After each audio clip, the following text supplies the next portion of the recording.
The project coordinator organization is Vicky Bernadette Foundation from Spain. And then others are the different partners from, like, for example, EFS is the European Federation of Sexology, and their head office is in Croatia. NANO is a media partner from Spain. EPA is European Parents Association, and their main office is in Belgium. So we all worked together in this project. I will give you more information as we proceed. So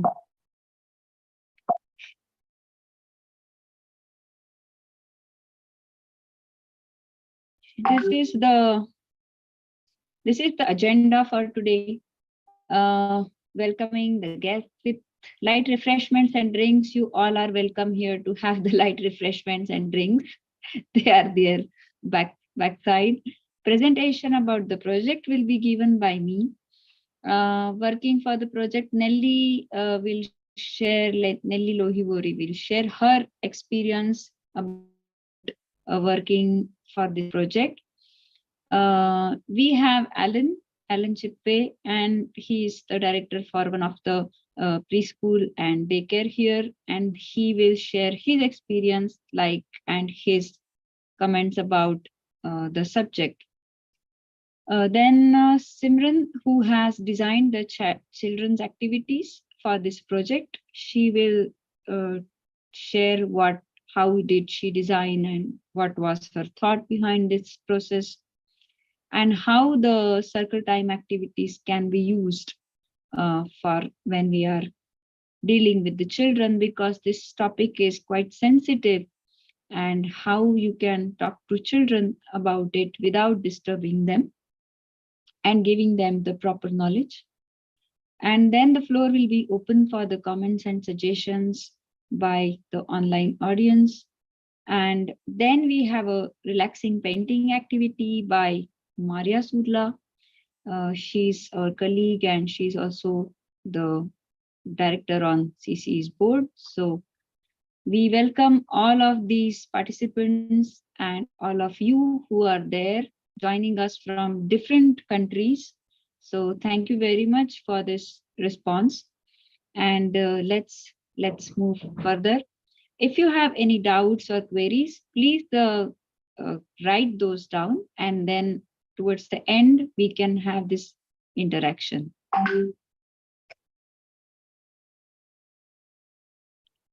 So actually, I put this slide because this is the topic we always, have this kind of connotation that don't tell this to anyone. Or whenever some these kinds of things are happening, then people are always silencing the other person. Let's hear what this person has to say here. When I was younger, I didn't disclose the abuse that had happened by my grandfather. I had never been educated that what he had done was wrong. I actually did not know that what he was doing was wrong. Inside, I felt awful for the experiences that I went through.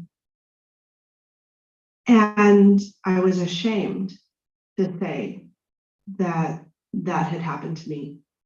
Even though I hadn't received any education, I somehow just inside knew that what was happening wasn't appropriate, wasn't right. It's very hard to tell anyone. Think about how when a kid breaks something of a parent and they don't want to tell, they try to hide it the best they can because they feel like they would be in trouble. My first uncle, I was 4, and he told me he would kill my family and take me away, and I was convinced, and that is just, I can't tell anyone. And my second uncle, I was 12 years old, I was older, but I just still had this fact that he convinced me, your mom's not going to believe you. And I know my mom. She doesn't listen to me. I really didn't feel like I had the confidence in anybody to trust them with something as private as that. I think had I had confidence in someone, I would have been more likely to have shared with them what I was going through. I kind of wanted to avoid having to tell someone something that I felt was my fault and embarrassing because I let him do it to me. So I didn't feel like I had anyone to blame but myself. I just didn't have that trust in people that they would get it.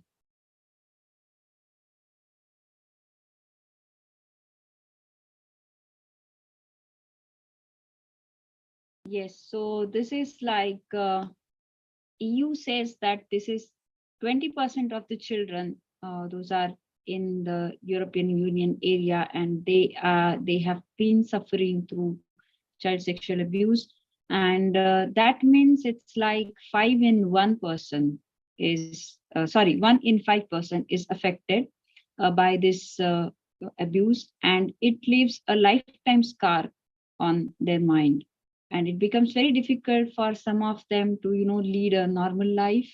Later on they have trust issues, they have behavioral problems, and many kind of psychosomatic things.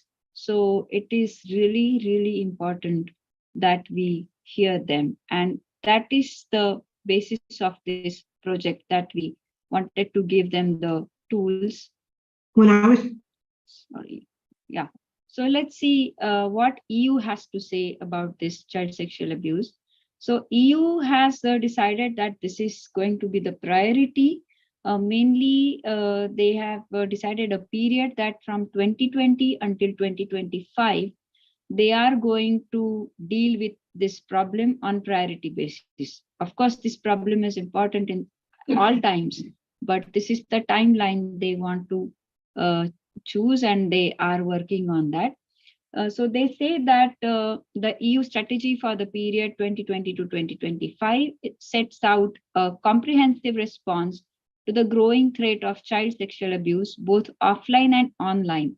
Because earlier, when there was no internet, it was mainly the offline problem. So the people who were the abusers, they were coming from the known circumstances or known backgrounds, known situations.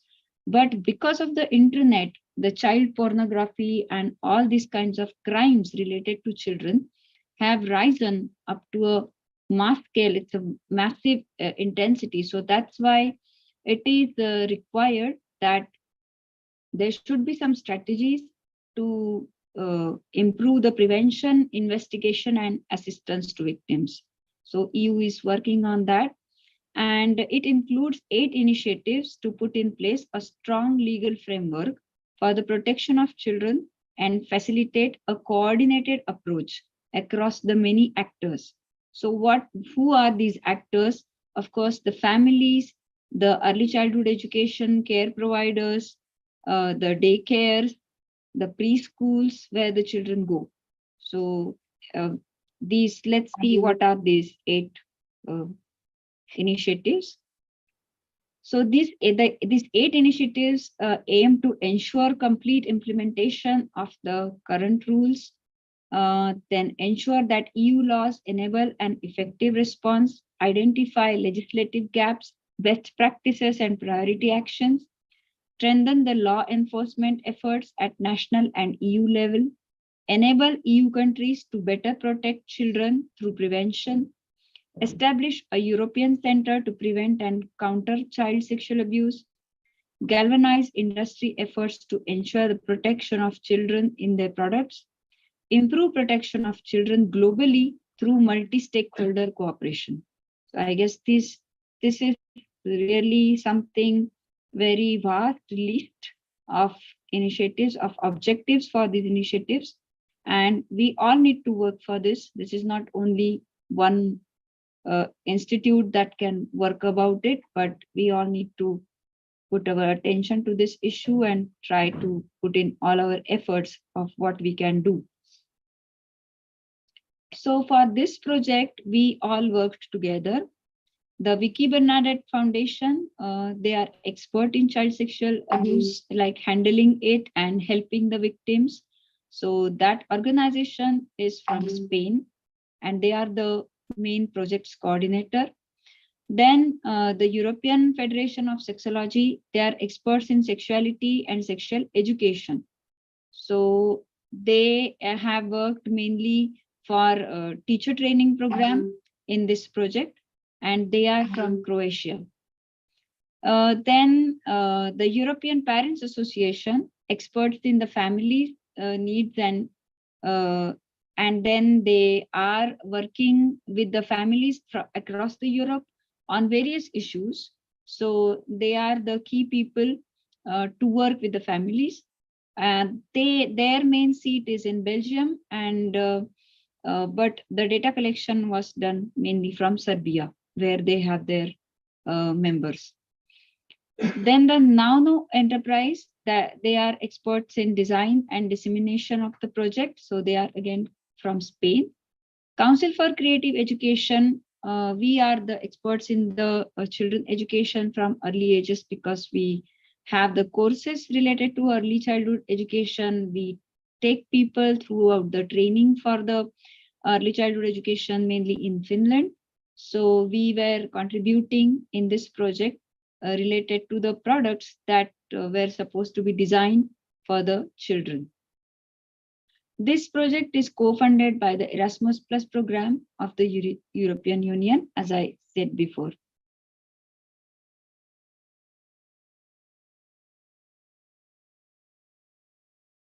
These are the main outputs of the project. I will take you through each and every output one by one, but in this slide, you can see the main headings. So Teacher's Guide, it is a guide for early childhood teachers, and it is developed by this Vicky Bernadette Foundation. Children's Tales, so 2 tales for preschoolers, teachers and families. So it is mainly developed by CC. Teachers courses, this is an online course, and it is a self-paced course, free for anybody who wants to access it, for early childhood teachers. Families Kit, it is the prevention materials for families of preschoolers, and it is mainly developed by EPA. The visuals are developed by Nauno, and it is mainly for the social awareness as well as for disseminating the prevention program. So the distribution of knowledge is mainly taken care by Nauno. I hope you all are following.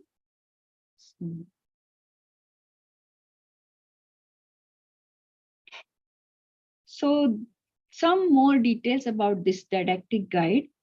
The best thing about this didactic guide is that they have the tips for teachers, like how you can engage the children in some kind of classroom activities with the help of the material which is given. Like, for example, the family kit, or then the stories that we have designed, and also about the course. So everything is mentioned in this didactic guide, along with the different kind of material for teachers. Different kinds of activities are given there.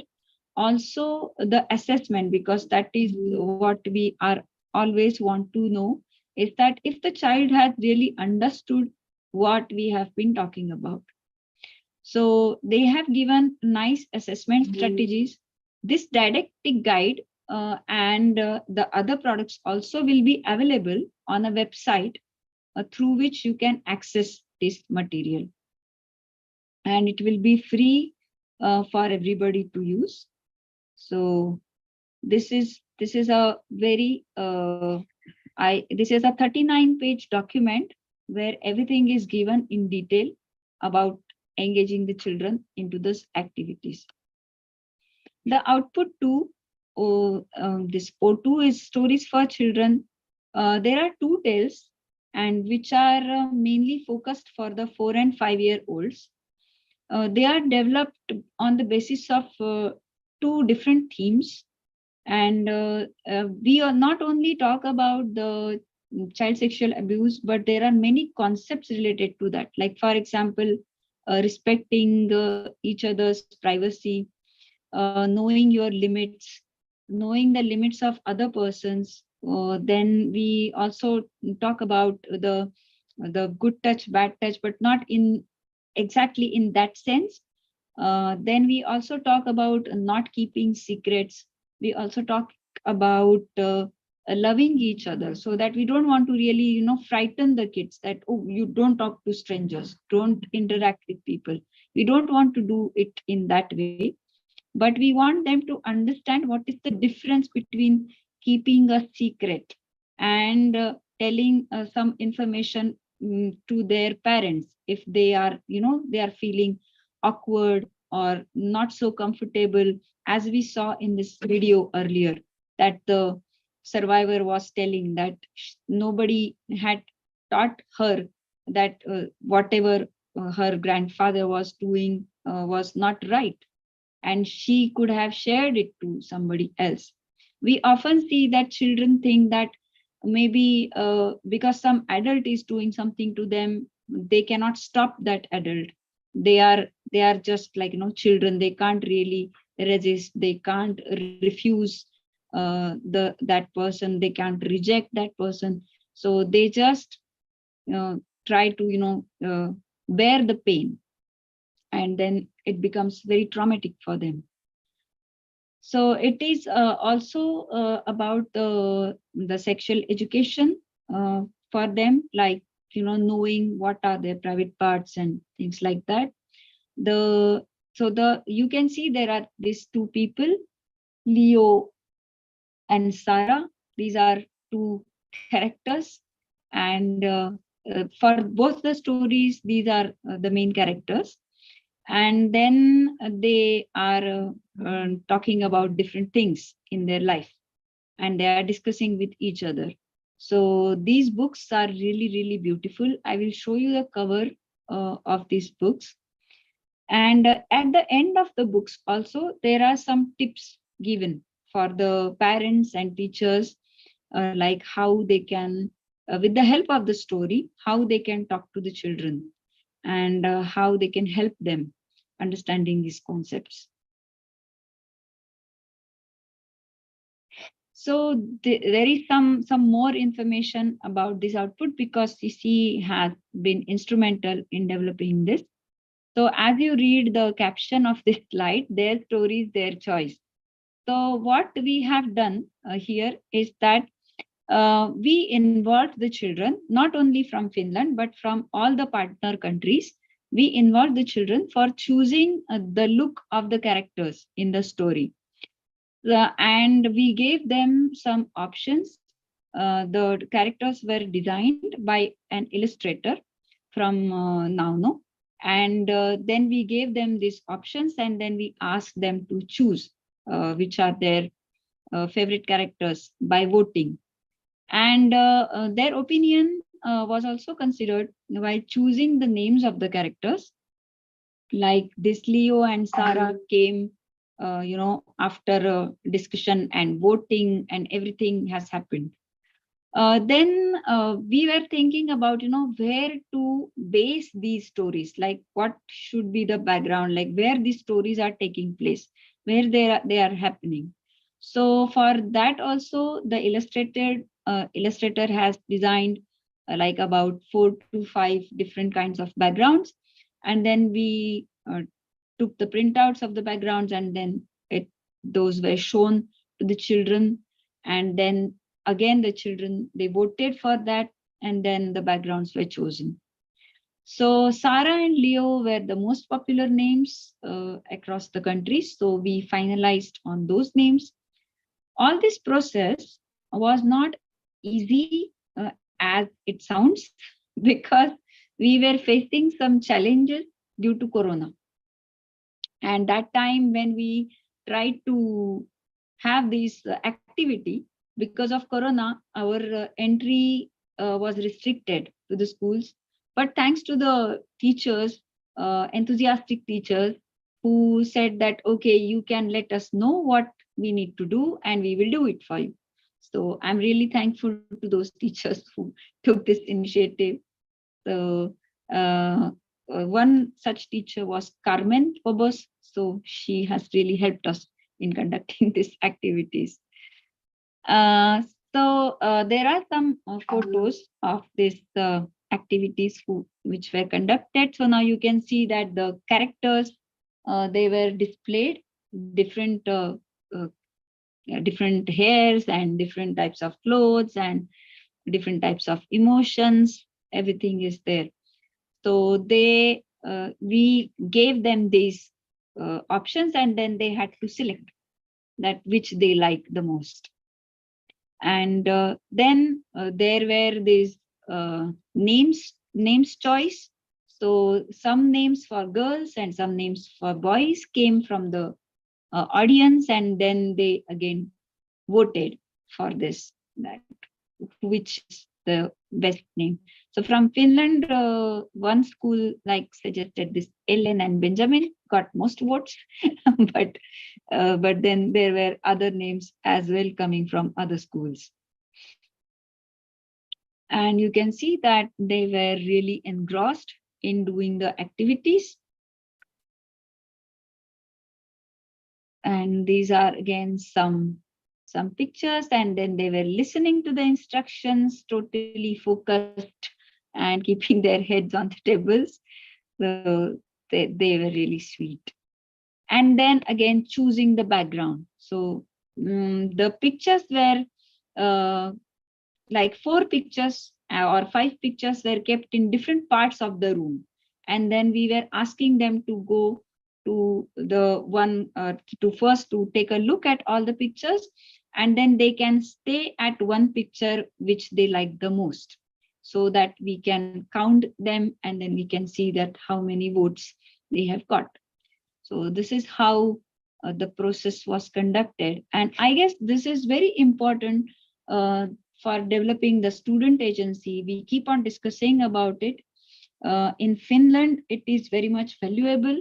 And I guess in other European countries, now they must have got the message that how they can also involve students more and more. It is not that they are not involving at this moment, but for the early years, it becomes really difficult sometimes. Then the other difference between other EU countries and Finland is that the age group for this particular project, it was like between 4 to 6 years. And in Finland, 4 to 6 years kids, they don't go to a preschool or school, but they go to a daycare. In other countries, it's not the case. So that this is also a major difference in this kind of, data collection. So I already wrote about it in my report for this project. So I told them that this is the case here. So we have to go to the daycares and not to the school. So then this is I have taken the first like cover page for you. This is the tail one. So it is Rakastat Minua, or actually the English translation is Do You Love Me? And all these storybooks are very small, like you can see here, 22 pages. So, and very beautiful. I will also show you the tales towards the end of my presentation. Some more pictures. So they are very beautifully drawn. So kids really love this. We have seen this in the pilot test, that kids really love these books because they are so colorful, so bright, and children really enjoy seeing these pictures. And the text is very small there. It's not big text. Mainly in Finland, because the children don't start reading and writing in that age. Everybody can't do it. So mainly teachers are reading these books to the children. And we have also sent it to the parents when we were doing the pilot test. And then we asked the parents to read it to the children. So that's how it was given to the children. And of course, afterwards, it was recommended to have discussion with the children, that what did they understand from this book, what did they like the most, things like that. Then this is the second book, Voitteko auttaa minua, is like, can you help me? And it's about their trip. This Sarah and Leo, they went for a trip. And then what happened there on that trip. For the first tell, as you can see, it is happening in forest, because that's what the children selected. They wanted the backdrop to be forest. So actually, for us, when we were working on these tales, it was little difficult to, to imagine that something is happening in forest, like some child sexual abuse happening in forest, because most of the times we know that it happens in the home or at some closed place, not like in open spaces. But because it was children's choice, we adapted the story accordingly. And same thing happened for the tale 2. They wanted it to be happened on a beach. So then we kind of twisted the story according to what they wanted to have. So in this story, there is also one character, which is the octopus, and then we have designed the story about the octopus and these two kids. So this is something interesting. And then the output 3, which is from this project, is about the course for teachers. I already explained you a little bit about it. The specialty of the course is that it is available in all these languages like English, Spanish, Catalan, Serbian, Italian, and Finnish. Because in Europe, everybody doesn't speak English. So, and especially the childcare providers or early childhood education teachers from different European countries, they cannot really speak English. And even the students, they will not understand English. So that's why this course is in these many languages.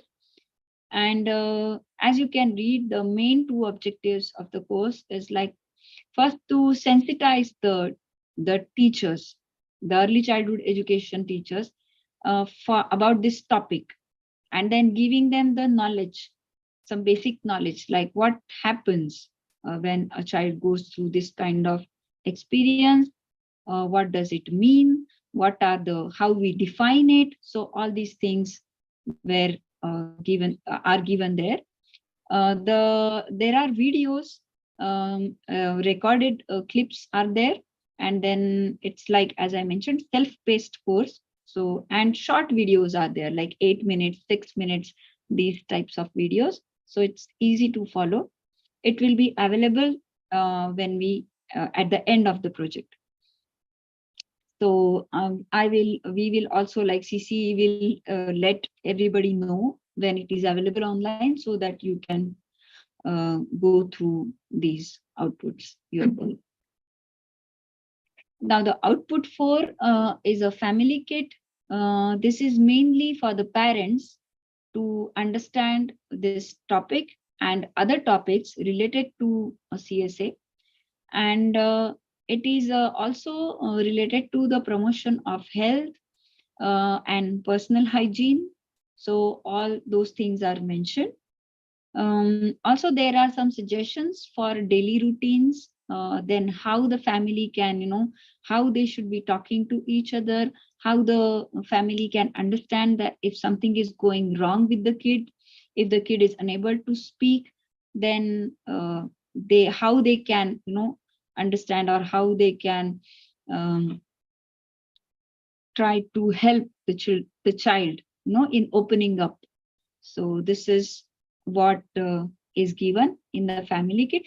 This is also like a document. It's all these products are like the soft products, or like e-document, e-book, e-didactic guide. So it's easily downloadable for those who want to use it later on. Earlier, the plan was also to print it, but then it was thought that maybe the e-products are more useful. Of course, if you want to print some things, you can definitely download and print.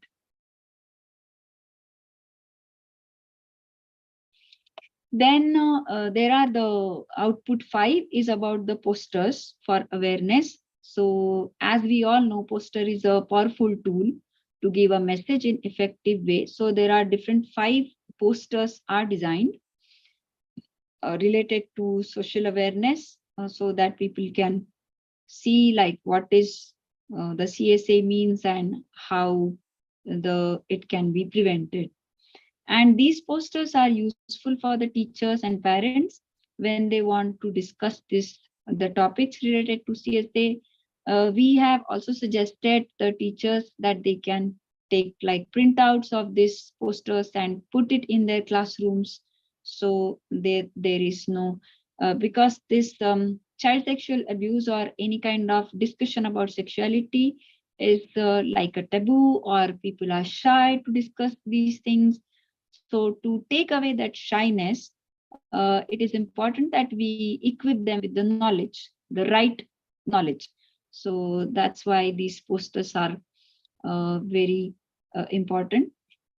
So these are the 5 products. So do you want to already ask something from the audience, or we can continue with Nelly?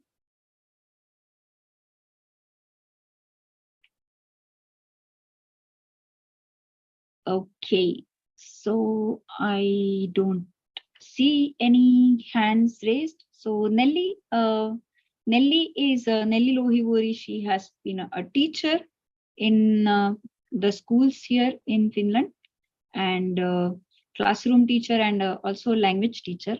So she has been working for this project with me, mainly translating everything in Finnish, which was a very big task.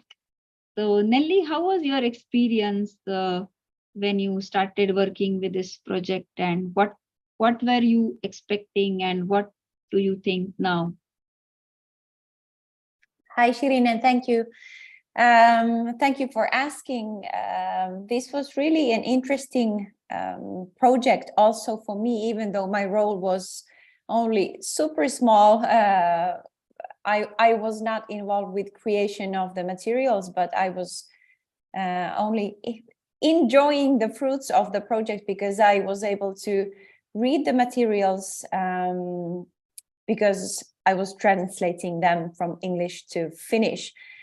And I did not have any kind of expectations, because even though I have worked as a teacher in Finland for many years, but this topic was something really new for me. And I remember that during my studies at the university, we did not speak about this topic, for example.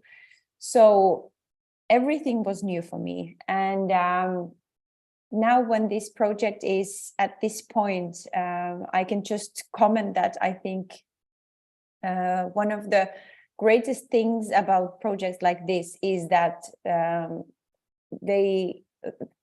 these projects make us more aware of different things that might happen to the children that we work with, give us knowledge, but especially I was really happy about the materials that were made during this project. And as a teacher, it is always, it makes it so much easier to really implement the knowledge to your work when you have concrete tools, concrete ideas for how to teach these kind of things to your students, how to process these kind of topics with your students, because this is a really hard topic and it is not easy to start the discussion, or it is not easy to know how to discuss these kind of things with children. So the materials give guidance, tips, in like really concrete tips how to behave or how to do in class, inside the classroom, but also how to do the assessment part. And yeah, I'm really impressed that this project is at this point, and it has been really a pleasure for me also to get the knowledge and understanding about this this process and this topic. So thank you, Shirin, for involving me. Yeah, great. Yes, thanks, Nelly, for your input. And now I would like to call upon Alan for sharing his point of view. And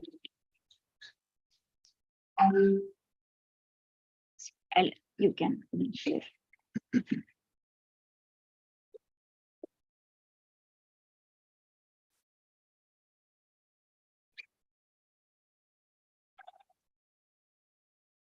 These lights. Yeah, the ones. Well, here we are discussing probably one of the most important topics that we can discuss these days when talking about children, young children. First of all, I'd like to say thank you to CCE Finland, Haram and Sheeran, for inviting me here. It was a little bit of a surprise, actually, but I'm so glad that I was invited, because I could go back and look at the notes that I had about this particular subject. And so I'm going to share some of them with you today, because some of you may not be aware of the ins and outs of child sexual abuse. I've been a teacher in Tampere for almost 20 years, teaching from 3 years old up to adult age, but mostly with preschoolers. And unfortunately for me, I've been involved in a couple of sexual abuse cases from a couple of families that were in my care at some point, some years ago. So I do have a little bit of knowledge of these cases, as sad as they are. But since January 2022, CCE have been working on this project, as Sheeran shared with you earlier, and the aim was to concentrate on the 4 to 5 year old area of competencies. The key part of the project was to contribute in the prevention of child sexual abuse from an early age. And through networking and awareness from many sectors, I think we can promote the knowledge we have gathered and make a difference. Remember, if you help one child alone, you've made a huge difference to his or her life, and maybe even have affected the course of their life in the future. Now, what sectors are we talking about? Daycares, children's clubs, organisations dealing with families, children, and interaction, church clubs, families from not just local backgrounds, but multicultural backgrounds, and adults who have been susceptible to possible abuse. Now, one may ask, what can we do as teachers and club leaders and educators do about this? Now, Sheeran's touched on this quite much today, and a lot of the material was in my classroom that myself and my colleague were working on last year, although we had nothing to do with the invention of the product. But the answer is we can do a lot. Imagine a typical 4 to 5 year old child is in our care for several hours a day. We are literally their parent away from their family for several hours a day. We're the ones that are bringing them up to teach them right and wrong. We're the key adults to their upbringing, and therefore what we teach them in social and life skills could make a huge difference to their future.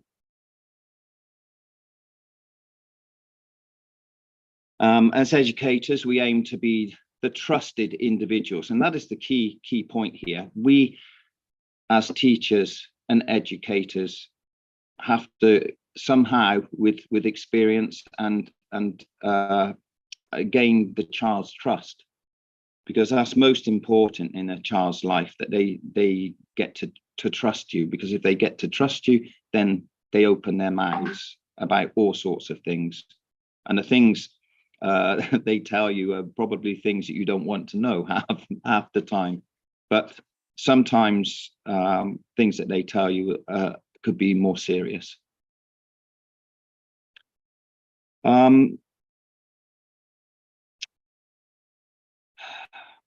It's not that simple. No, of course it's not. Children are different and come from different cultural, religious, and social backgrounds. However, if the child starts to trust us, we can make a move forward. We can use activities which promote protection against sexual abuse to young children in their learning environment. And that's exactly what this product that Shirin was presenting was all about, and something we were working on last spring and continue to work with. What can we do as HR managers, like human relation managers in the workplace, in the educational environment alone? First, and maybe most importantly, is employing the right people for the job. A process that, in my mind, may take at least two interviews and a practical day or two in the workplace. And then final decisions are made to employ a member of staff working with young children. Remember, a candidate may be well educated in the classroom and on paper and have the highest degree, but in the field that we're working in our classroom environment, is where it really counts. And personally, I've seen some of the best educators in my classroom that have not had a piece of paper, but they're wonderful people, you know, and they're trustworthy people to be with the children. And that's what we need with the younger children as well. Obviously, this is not a foolproof process in any business, trying to find the ideal candidates. Arming our children. As teachers, we must encourage children to talk about relationships and not make it a taboo. It may feel awkward, as Shirin also said earlier on, but it will help a child understand an unhealthy or unnatural relationship and possibly be able to speak up about it to someone they trust, who could be us as teachers. Correct terms should always be used when talking to children in the classroom about body parts, using, for example, penis and vagina as the body parts. And this way, a child can speak out to another adult who may act inappropriately. We should speak up when the behaviour of a child's family member or trusted adult concerns us. The aim for us to always create a safe environment for a child to thrive. It may be important to remember that decades of research show that the number of reported cases does not necessarily reflect the true prevalence of a child's sexual abuse. While many parents hope that this may never happen to their child, being aware is the first step in keeping the child safe. It's important to arm our children with the confidence and language they need to tell us if something sexually abuses them.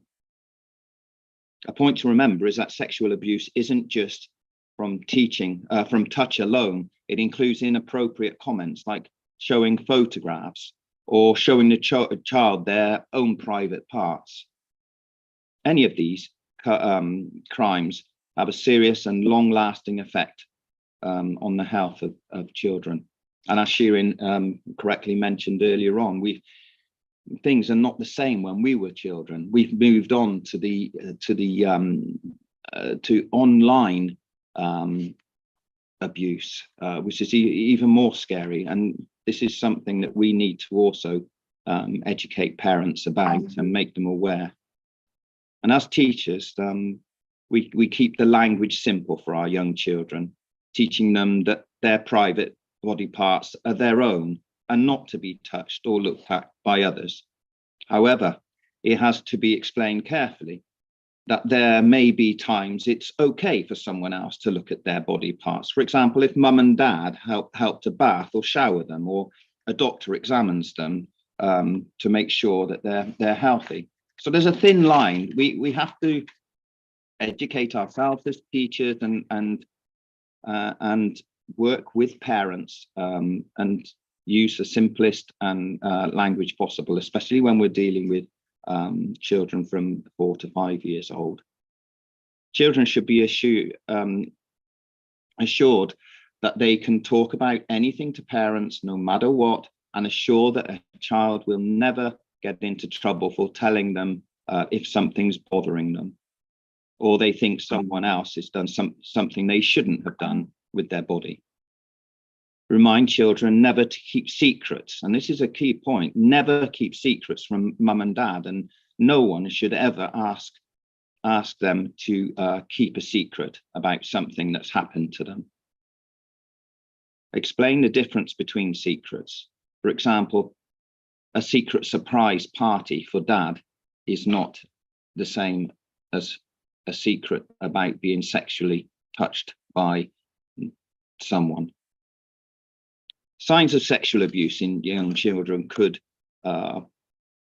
include aggressive or behavior, bedwetting, appetite changes, anxiety or depression, talking too much about private parts, nightmares, poor school performance, sudden withdrawal from family or friends, or change in eating habits, or trouble swallowing.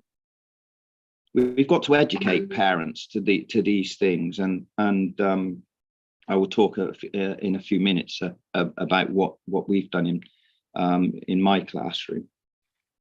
Don't ask directly, did someone touch you? Did this happen? That's the wrong way to approach this very, very delicate subject. And instead, ask open-ended questions like, I've noticed you're acting differently when we talk to you about this person, or you're a good kid, but I've noticed something's bothering you. Bring the answers out of them by tactfully asking them questions, hidden questions like this. Allow the child to respond and take it from there. As a teacher at the English School of Tampere, during my parent-teachers meetings, and actually they're going on at the moment, I've been discussing with parents about this subject, and explain to them in the near future I want to have a group discussion with all parents about this subject we're all here for today. And as well as using the cards that Shirin's been talking about today in the classroom, I've also brought the parents together, because of course they are key in this the child's life, as we are. We all make and complete the circle in a child's life. So of course many parents are educated in this area, but how many have discussed with a 4 or 5-year-old about this subject indirectly? Probably not many. Probably many of them think it's too young to even think about discussing this. But in reality, this could be when things start going downhill, or when a child first is unfortunately a case of being sexually abused.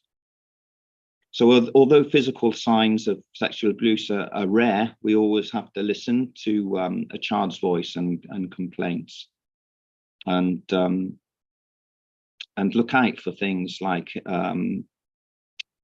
wetting themselves regularly, or for example at school, if a child has had a couple of cases of wetting their underwear, which they wouldn't normally do, or having a pain, in their genitals and things like this, we've got to not think, that don't worry about it, it's just that. I mean, we've got to keep that in the back of our heads all the time, what it could be, and most of the time, of course, it's not. But we have to be very vigilant about this. But our job also as educators is not just to educate the children, it's to educate the families, and that's what I'm trying to do at ENCO, at the English School of Tampere, with the families of the young children that I'm teaching. And this is started, as I say, recently. And some of the materials that we've seen today, I will share with them, and we will discuss it openly as a group. And I've done it now individually with parents and told them what to expect in the future. And I must say, surprisingly, they've been very, very supportive of this. And some of them have even said, well, we've wondered how and when to talk about this kind of thing. So with the limited education, I suppose that I've got, but still we can discuss it, and I would like to hear what they've got to say. But the main thing is families all around the world should be talking openly about this subject, because, you know, if we are talking openly about it, we could be saving lives here. And I don't mean through life or death. I mean through a child's future going through to adult. I mean, these are terrible, these videos we're seeing, but you know, these are just two people of thousands and thousands of, you know, previously children that were abused by someone, and so we've got to do what we can to prevent this. At least, as I said, one makes a huge difference. Actually, I was just funny enough, I was just reading the BBC News this morning, and someone very famous and you can check the front page of BBC News, and I will read to you what it says, because this is in line with what we were discussing today. So I will take it from here. In one, Anderson says she was molested by a female babysitter between the ages of 6 and 10. My parents thought she was generous and kind, when really it was just a way to get them off the scent. She writes, at the time, I couldn't understand any of it. She threatened me and told me not to tell anyone or else. And this is exactly like the case of the video we saw earlier on. It is a trait. So, you know, between 6 and 10, you know, so there are so many cases like this, but I mean, we're talking generally about 4 to 5 years old today, but it could be anything up to whatever age. I mean, anyone under 18 is being, or 16 is being sexually abused if they're not old enough. But so we've just got to do what we can do, and I hope everyone's on board for this. So that's pretty much the end of my presentation of what I know and what I can share with you, and what I will continue working on with in my classroom and with CCE. And I think it's great that you all came out tonight to listen to this, because I think it's such an important subject. And yeah, I will bid you all a good evening, and on the other side of the world, probably, is it good morning? Some parts, yeah. Okay, but thank you, Shirin, for inviting me, and yeah, thank you. Oh, thank you.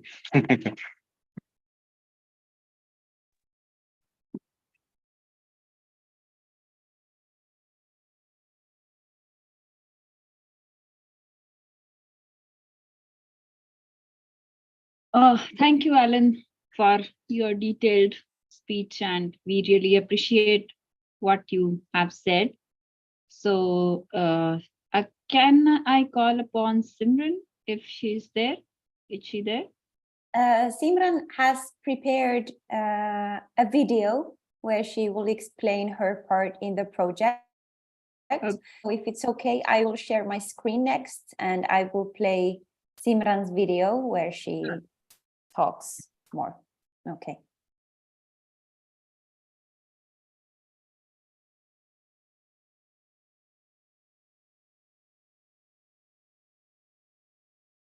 You can unpin me, yes. Can you see my screen now? Yes.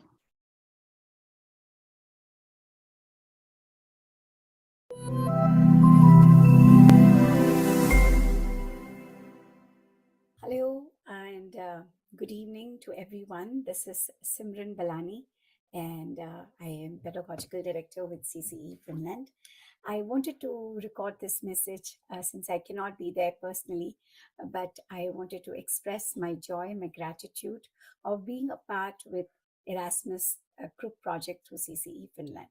This project was pretty insightful for me as an educator, as a mother to a 10-year-old daughter, when we talk about such a delicate topic of child abuse, sexual abuse. And it sometimes is kind of, when you go deeper into this, it's quite a arduous task for us as educators, as parents, as teachers, as early childhood educators, to make these little ones understand what it is all about and how they need to be careful, how they need to know the difference, and as simply as put, is what is consent, not a consent, what is a good touch, what is a bad touch. And in various meetings that we had with the team, it was very insightful of how we wanted to approach with this delicate topic with these children. I would like to share with you some steps of how we embarked on this journey, and for you to know and maybe to get some insights. Maybe you want to do it at your school or at your home or with your group of educators. It will just give you some tips of how we wanted children to get introduced or identified with these story characters, to further explain them what is a good touch, what is a bad touch, how they need to be alert, how they need to be reporting, how they need to be confident enough to speak. So it's great that I'm able to share this with you, to see how we started on this journey. So of course, the first part that we wanted to do was the activities, and do this in the playway method with the little children. So one of the things that we brainstormed was to introduce this topic, or these, even while we were trying to write a story about how children can understand through story, picking out the characters we wanted children to be a part of. And we decided that circle time was one of the best ways that we could involve children in deciding the characters, getting identified with the characters, or at least being a part of this whole mechanism. So greetings and circle time was something that we decided to do. We wanted to guide the teachers of how they are going to interact with students, with these children, and of course the one of the Erasmus committee member will be there to make sure that this is done in a manner which is not very taxing, not intruding, which is more of where children are comfortable. So here is the timeline: greetings and circle time. Moments of mindfulness is where we basically, greetings is where we introduce ourselves. We are saying good morning or good afternoon, and just kind of an icebreaker, followed by moment of mindfulness where they take few seconds to calm down and be grateful, to kind of find their slow space. And then we wanted them, the first activity was choosing the character, which I will take you through that. Then this is probably like a session plan that we gave to teachers.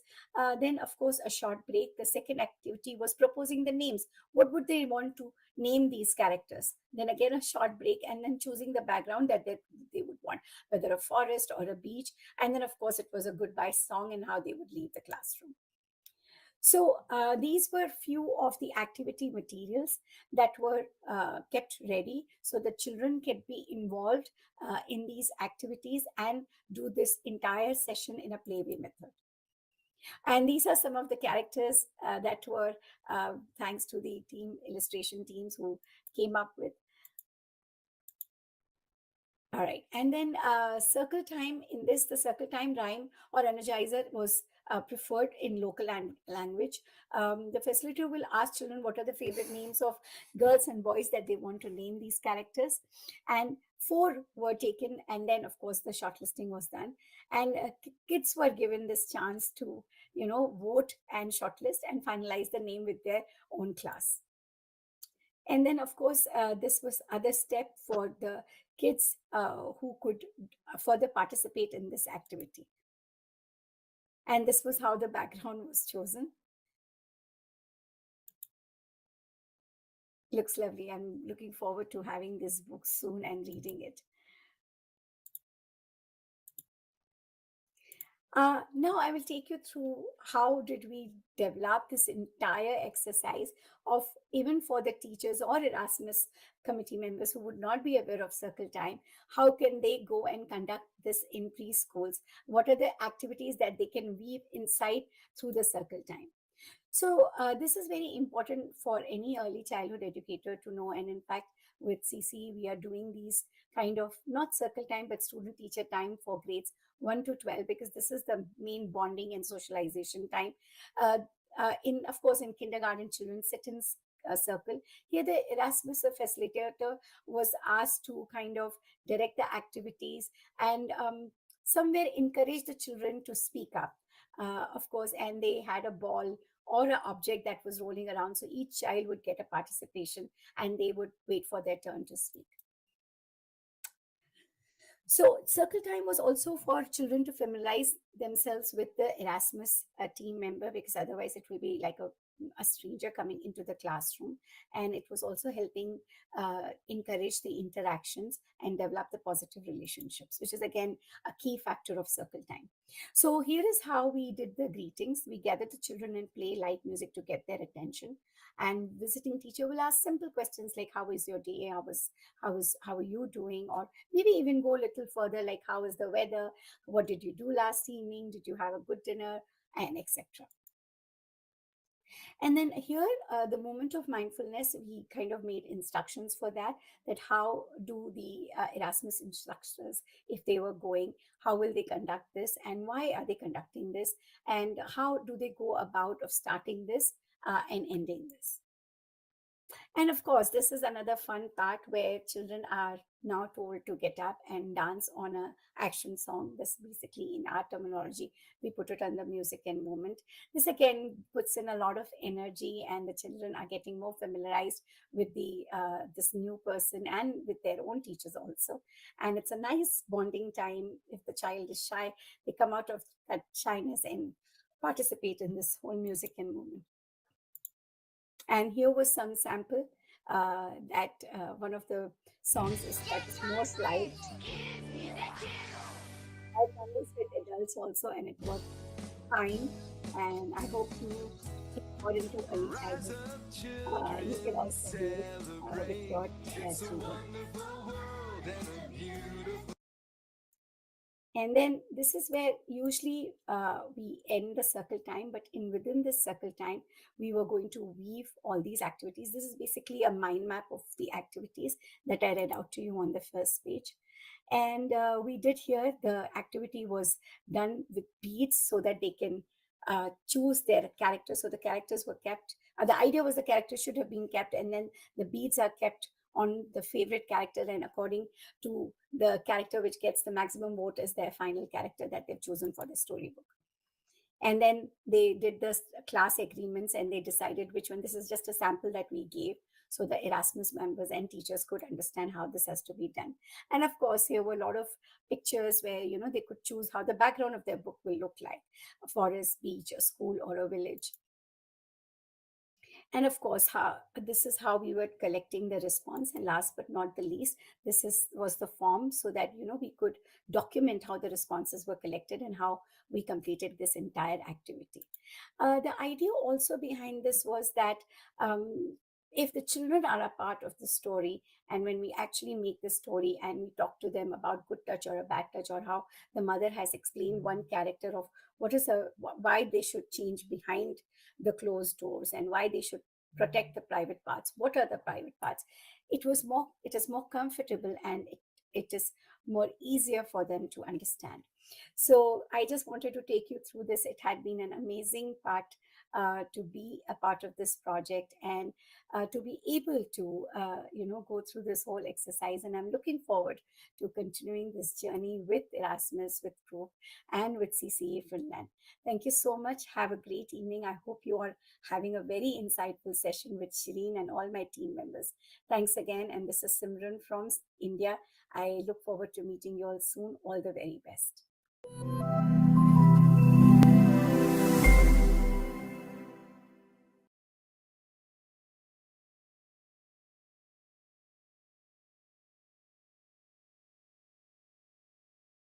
Yes, so that was Simran explaining about the activities that I mentioned briefly earlier.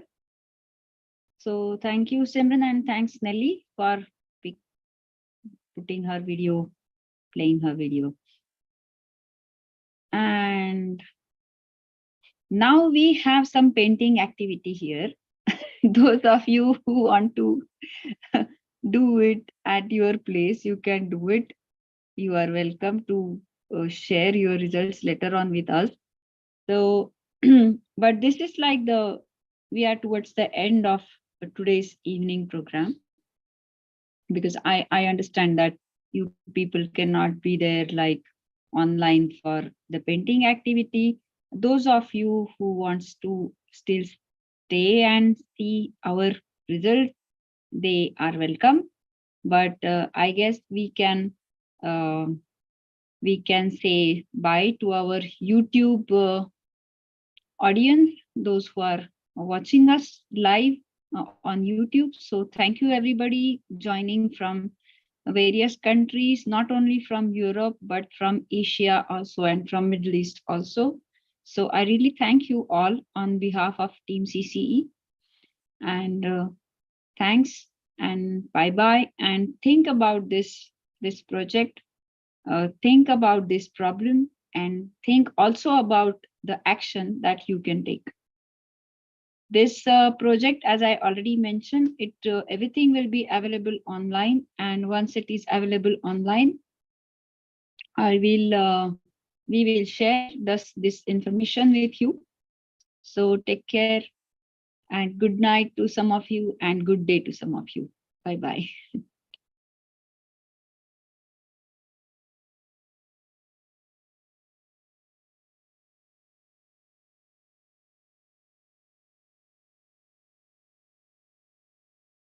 Just though I said bye bye already, but if you still have like somebody has some comment about this thing or suggestion, then we still have some time with us. So please feel free to put your comments or suggestions. Please raise your virtual hand and then we can go through that.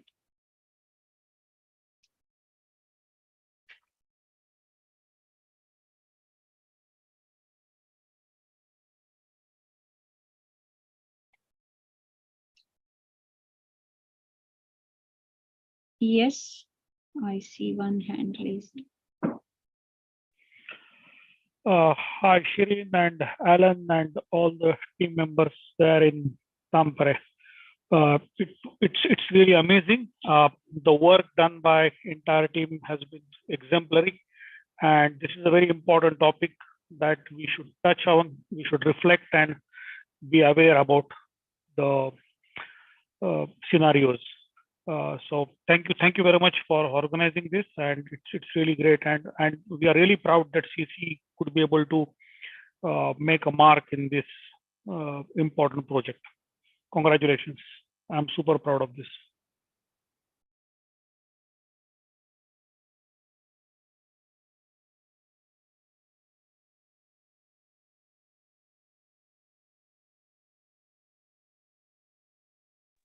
Shirin, you are on the mute.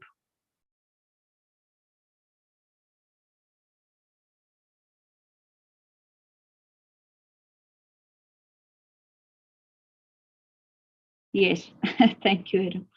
So thanks a lot, and then I will take your leave. And thank you for attending this important event and contributing to the cause.